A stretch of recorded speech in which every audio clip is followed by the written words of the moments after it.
Tracy covers climate for us and will start us off tonight. Good evening, Ben. So just how urgent is this situation?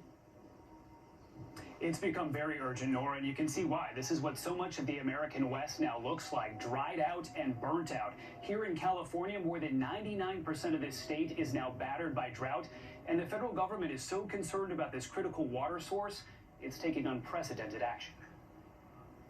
It's a crisis on the Colorado.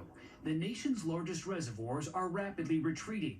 Iconic dams could stop producing power.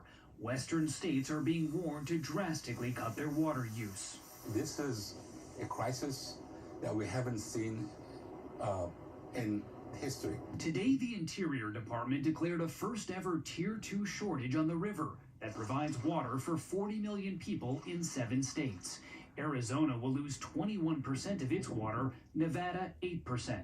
And the government is now threatening unprecedented cuts on all the states unless they start using less water. It is in our authorities to act unilaterally to protect the system. Climate change is making the West hotter and drier.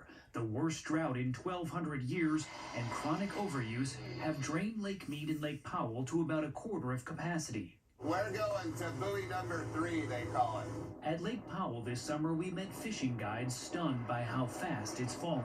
I'm looking at spots that 30, 40 feet up the wall where my bait was hitting where I was fishing just a year ago. So you're saying literally a year ago, this boat we're on right now would have been 30, 40 feet up there? Yep. It's absolutely crazy. If the reservoirs hit what's called dead pool, water wouldn't flow out of the Glen Canyon and Hoover dams, choking off the supply to millions in cities from Phoenix to Los Angeles. Southern California could lose 25% of its water. We should not get to a day where we turn the faucet and there is no water. Now, this may surprise you, but more than 70% of the water supply by the Colorado River is actually used for agriculture, so these cuts are going to hit farmers hard.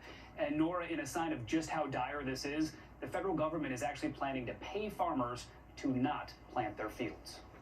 Just incredible. Ben Tracy, thank you so much.